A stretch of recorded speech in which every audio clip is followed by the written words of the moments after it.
If I went out on a first date and I went out on one date, this was not 4 in a day. This guy was the only date of the week, and we went to Gators, which is like a Florida bar food place, and he made me split like a $20 chicken tender thing, and it seemed a little cheap and it was a turnoff to me.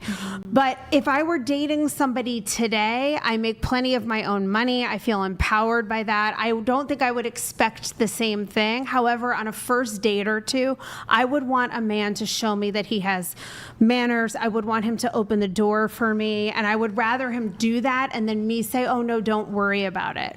But I also think I probably have a lot of old school ideas because I'm old. I don't know if you younger people even care about that stuff. But I mean, you say you have these old school ideas, but what are the old school traditions you adhere to? Cooking dinner, and I don't adhere to them. I'm going to admit to you, I'm admitting that I don't think chivalry is hypocritical, but some of what I would say I really want in a man is hypocritical. How so? My husband cooks. My husband goes to the grocery store. I don't know that he's as thrilled with that as he acts like he is. I don't know. We'd have to ask him. Well, I mean, he married you. So yes. He's accepted it. Yes, he's accepted it, I guess. And well, we're some husbands like to cook, though. I don't think he minds it totally. We need an husband to send us super. Well, they do say men are better cooks than women. I think even though, but I'm a good cook. I'm Italian. I'm actually a great cook. I am. But I feel like right now I have like 5 jobs. I feel like I'm in a working season. I'm not going to cook and go to the grocery store. Well, and Brian, I guess the difference I want to make is like chivalry, like opening the car door and even like paying like on the first date or something because it's so awkward. I feel like that could be, that's not even that chivalrous. That's almost just expected. Chivalry to me would be like giving somebody a ride to the airport if you just met them, like actually going out of, if they had a flat tire, like you don't know the person and you're going out of the way. Like that's chivalry. I feel like opening a car door, like buying the first,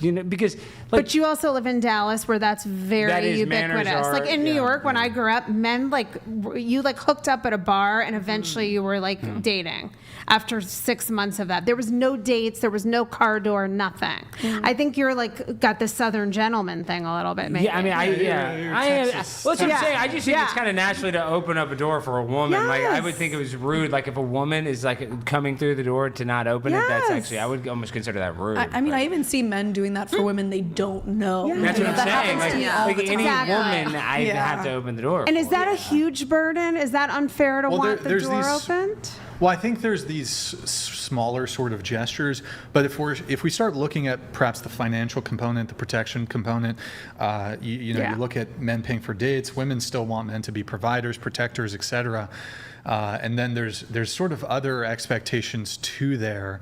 I'm trying to think of a good example here.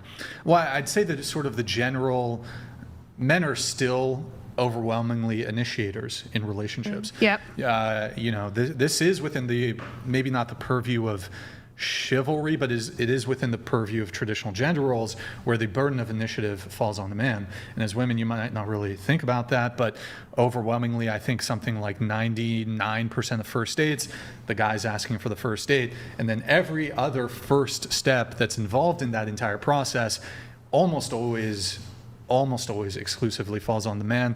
What does that entail? It entails him approaching you, him, carrying the conversation, asking for your number, following up on the phone, texting you, maybe setting up a call, planning the date, maybe picking you up, or maybe you meet there, whatever, paying for the date, planning the date, moving things forward physically from there. He probably asked, most men have to go for the first kiss. Most men have to move things forward physically. That's, if it even happens on the first date, then he has to do all the planning and all rinse and repeat. Second date, third date, fourth date, fifth date. All these sort of initial steps are all sort of initiative burdens that fall on men that women don't really think about, because I think women, generally speaking, not to say, by the way, when I say these things, I'm speaking in generalities. Sure, there's that one guy a girl shot her shot with, your boyfriend, you asked him out. I'm speaking in generalities. I'm speaking 95, 97% of the time, the guy makes the first move. The guy asks you out. The guy asks for your number. The guy goes for the first kiss. The guy moves things forward physically. Not all the time. I know there's exceptions, but I'm speaking as a general principle the majority of the time. So there's this massive burden there that falls on men, but then you have the financial burden too. But again, I'm just wondering, like, where is what if we can say men should, do X, Y, Z. Men should pay for first dates. Men should be providers. Men should be protectors. What are we allowed to say that women should do? Yeah. What duties do women have?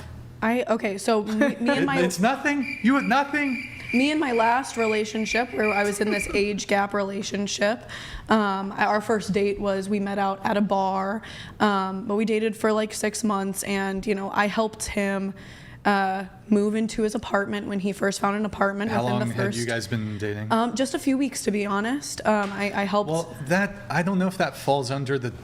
You helped him. That's like a good thing to do, I think, across the board.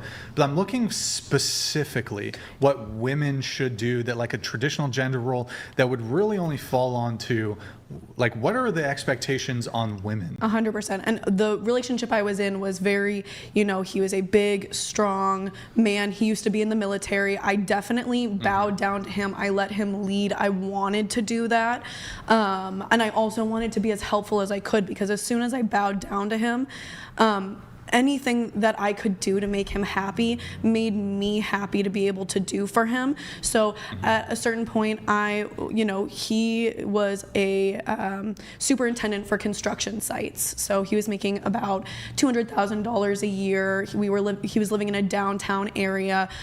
He would take me out on dates. At one point, he kind of fell financially not so great, so we stopped going on as many dates. I was fine with that. I would do his meal prepping for him every single week, because when he would do it, he wouldn't put any flavor in the food, and I was like, no, my man deserves a tasty meal for breakfast, lunch, and dinner. And I would do that for him, and I would still go to work and come home and give him massages and do the things that he enjoyed with him, I really enjoyed being able to do that for him, and I think that balance ended up being really nice, because he was chivalrous. I did feel protected when I was with him.